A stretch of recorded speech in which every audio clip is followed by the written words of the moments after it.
Сәлеметсіздер ме оқушылар? Бүгінгі сабағымыздың тақырыбы үш таңбалы сандарға көбейту алгоритмі. Осы сабаққа негізделген оқу мақсаты үш таңбалы санға жазбаша көбейту және бөлуді орындау.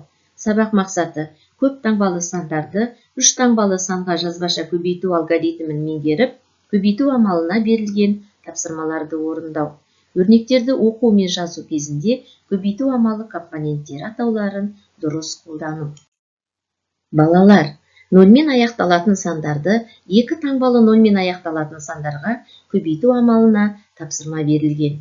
Осы тапсырманы ауызша жылдам есептеп, мәнін дұрыс тапқан кезде бүкіл әлемге танымал ұйымның атауы шығады.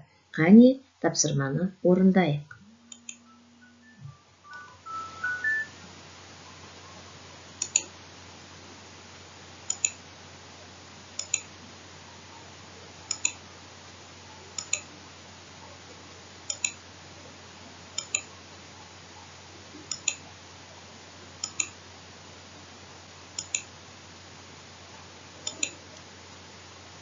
Жарайсыңдар балалар, сонымен қандай сөз шықты?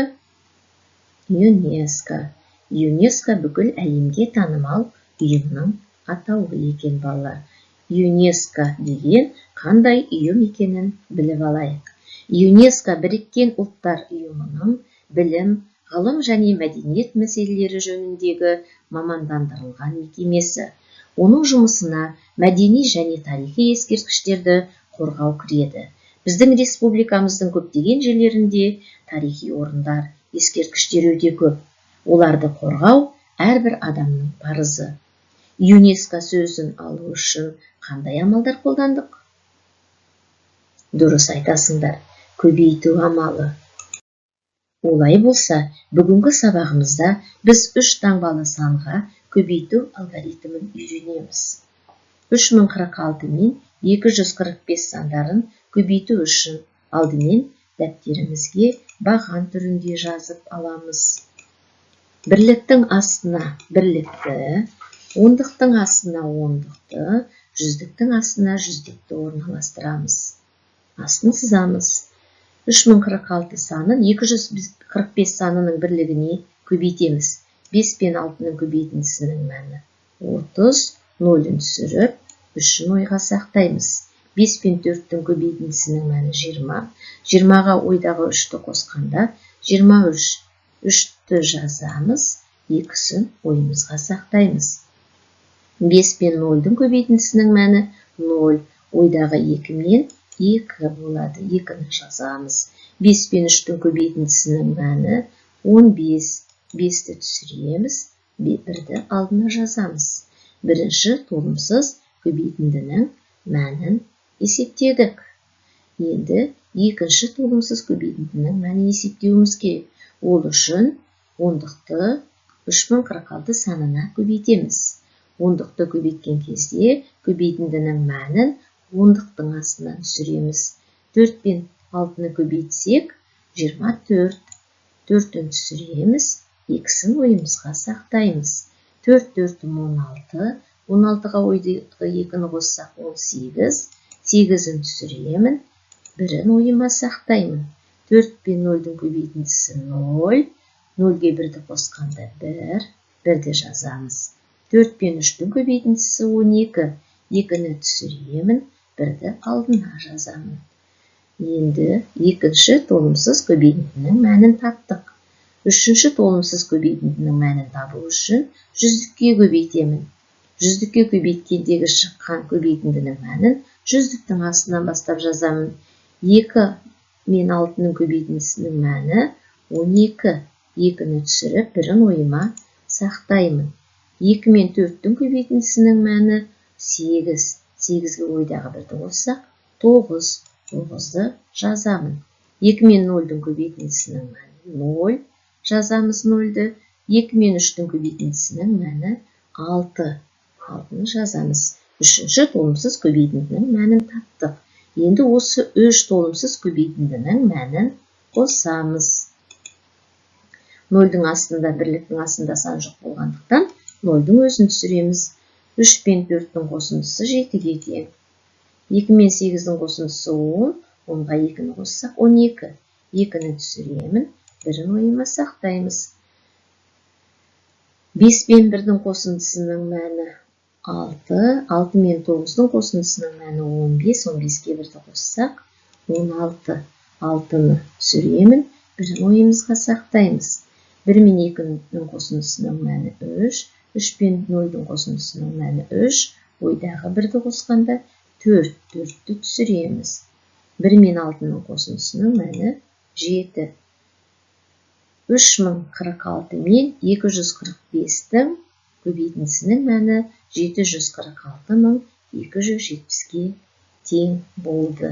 Олай болса, балалар, біз 3-ке көбейту амалының алгоритмін үйрендік және 3 таңбалы санға көбейтуді меңгердік. Бүгінгі алған білімімізді пысықтау үшін келесі тапсырманы өздеріңіз орындап көріңіздер. Ол үшін сіздерге дескрипторлар берілген. Бірінші толымсыз көбейтіннің мәнін дұрыс есептеп жазасыздар. Екінші толымсыз көбейтіннің мәнін дұрыс есептеп жазасыздар. Үшінші толымсыз көбейтіннің мәнін дұрыс есептеп жазасыздар. Көбейтінділерінің мәнін дұрыс есептеп, нәтижесін жазасыздар. Сәттілік, балалар, шығарып көрейік.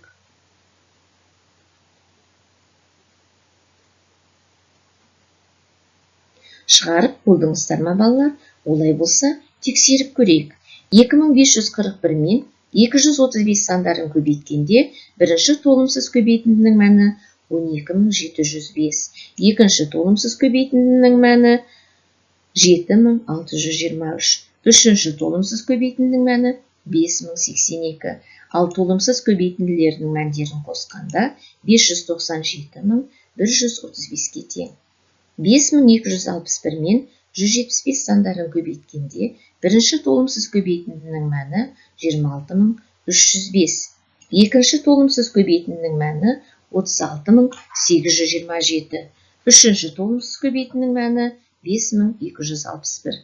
Ал толымсыз көбейтінділерінің мәндерін қосқанда 910675-ке тең. Жарайсыңдар, балалар. Сендер де дәл осылай шығарды деп ойлаймын. Балалар, бұл тапсырмада жұлдызшалардың орнына цифрларды дұрыс таңдап қою арқылы баған бойынша көбейту амалына берілген өрнектің мәнін табу керек. Дескрипторларға назар аударайық. Екінші көбейткіштің бірлігін анықтап, сәйкес амалды орындап, мәнін жазасыздар. Бірінші көбейткіштің жүздігін анықтап, сәйкес амалды орындап, мәнін жазасыздар. Екінші толымсыз көбейтіндінің мәнін дұрыс есептеп, жазасыздар.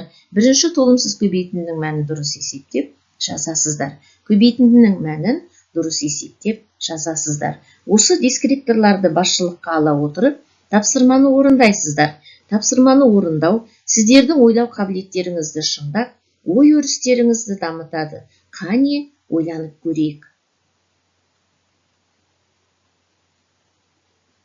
Тапсырманы дұрыс орындай алдыңыздар деп ойлаймын. Тексеріп көрейік. Екінші көбейткіштің бірлігіндегі цифрды анықтай аламыз. Көбейтіндінің мәніндегі бірлік 7. Яғни бірінші толымсыз көбейтіндінің бірлігі де 7 санына тең. 9-ды қандай санға көбейткенде бірлігінде 7 болатын жағдайды көбейту арқылы қарастырамыз. 9-ды 3-ке көбейткенде 27. 7-ні түсіріп, 2-ні ойға сақтаймыз. Бірінші толымсыз көбейткіштің мәніндегі 800-дік пен 1000-дыққа назар аударамыз. 18. Яғни 3-ті 6-ға көбейтеміз. Енді 9 ондықты 9-ға көбейткенде 81. 1-ін түсіреміз, 8-ін ойымызға сақтаймыз. 9-ды 600-дікке көбейткенде 54. Екінші толымсыз көбейтіндінің мәнінде 56 саны жазылған. Олай болса, 56-дан 54-ті азайту арқылы 2-нің ойдағы сан екенін анықтаймыз. 9-ды 10-дыққа көбейтіп, оған ойымыздағы 8 санын қосқанда 2 ондығы бар сан шығатындай жағдайды қарастырамыз. 9-ды 3-ке көбейткенде 27, оған ойымыздағы 8-ді қоссақ 35. Бұл санның ондығы 3. Бізге 2 ондық қажет. Демек, бірінші көбейткіштің ондығы 2. 9-ды 2-ге көбейткенде 18. Ойымыздағы 8-ді қоссақ 26 саны шығады. 6-ны түсіріп, 2-сін ойымызға сақтаймыз. Ойымыздағы 2 санын 54-ке қосу арқылы 56 шығатын жағдайды анықтадық. Екінші толымсыз көбейтіндінің мәні 5661 саны. Бірінші толымсыз көбейтіндінің мәнін анықтаймыз.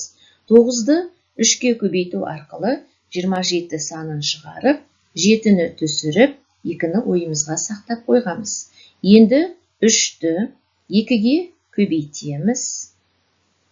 6, ойдағы 2-ні қосқанда 8 шығады. Бірінші толымсыз көбейтіндінің мәні 1887. Көбейтінділердің мәнін қосамыз.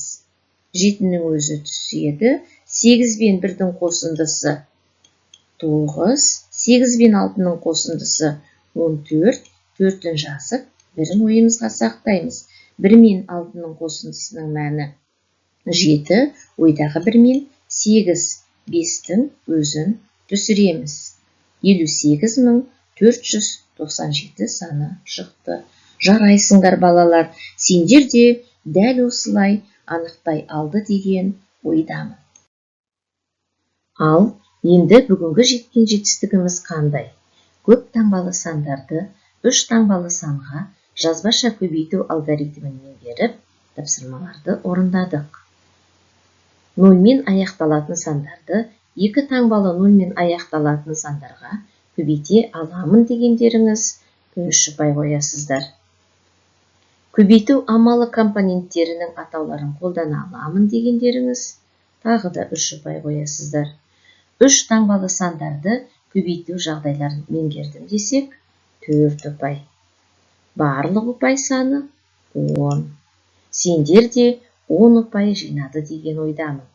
Бүгінгі сабаққа жақсы қатыстыңыздар.